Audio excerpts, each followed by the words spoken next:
उधर महाराष्ट्र में 25 जून को होने वाले राज्यसभा उपचुनाव के लिए अजीत पवार ने अपनी पत्नी सुनेत्रा पवार को प्रत्याशी बनाया है। ये सीट प्रफुल्ल पटेल के इस्तीफे से खाली हुई थी। जानकारी के मुताबिक अजीत पवार के इस कदम से पार्टी के भीतर नाराजगी है। उधर नामांकन के वक्त शिवसेना और बीजेपी का कोई बड़ा नेता उपस्थित नहीं था, जिसे लेकर भी कई सवाल खड़े हो रहे हैं। अजीत पवार की पत्नी सुनेत्रा पवार ने राज्यसभा चुनाव के लिए पर्चा भर दिया, लेकिन यहाँ मौजूद एनसीपी के दिग्गज नेता छगन भुजबल के हाव भाव देखिए। ये संदेह होता है कि सुनेत्रा पवार को राज्यसभा का टिकट दिए जाना उन्हें रास नहीं आया। दरअसल भुजबल को उम्मीद थी कि अजीत पवार उन्हें राज्यसभा भेजेंगे। हाल ही में सुनेत्रा पवार लोकसभा का चुनाव हारी है और उन्हें राजनीति का कोई अनुभव नहीं। ऐसे में उन्हें राज्यसभा भेजा जाना एनसीपी के कई नेताओं को नागवार गुजर रहा है। दबी जुबान में नेता कह रहे हैं कि क्या अजीत पवार एनसीपी को प्राइवेट लिमिटेड कंपनी बना रहे हैं।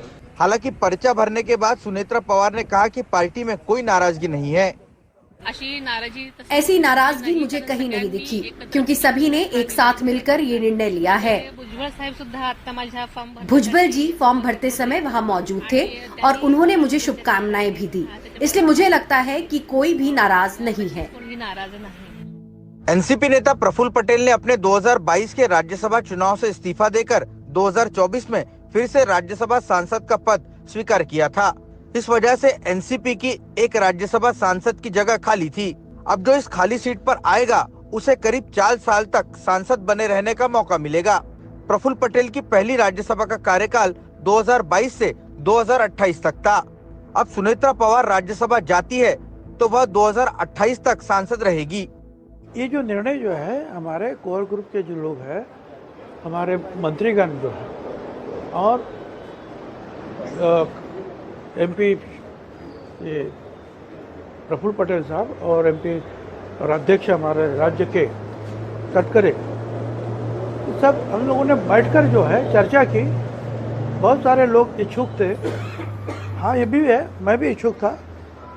मैं भी चाहता था कि मुझे वो सीट मिले, मगर सब लोग जो है बैठे और उन्होंने जो है काफ़ी चर्चा करने के बाद हम सब लोगों ने जो है एक दिल से जो है निर्णय लिया है कि सुमित्रा ताई पवार को जो है राज्यसभा की उम्मीदवारी दी जाए। इससे आपके नाराज हैं? बिल्कुल नाराज नहीं हूँ। नाराज हूँ ना, मेरे मुंह पर आपको नाराजगी दिखती है क्या? हम लोगों ने बहुत सोच समझकर और एक विचार से हमारे पार्टी के इस राज्यसभा के लिए उम्मीदवार सुनेत्रा पवार को तय किया। सभी हम यहाँ पर आए और हम सब लोगों ने हमारे जो अलायंस पार्टीज है, भारतीय जनता पार्टी और शिवसेना, उनको भी सूचना की कि हम हमारे इस उम्मीदवार का अर्ज भर रहे हैं। कोई नाराजगी की खबरें आप ही लोग चलाते हैं और आप ही लोग हम लोगों से उसका उत्तर मांगते हैं।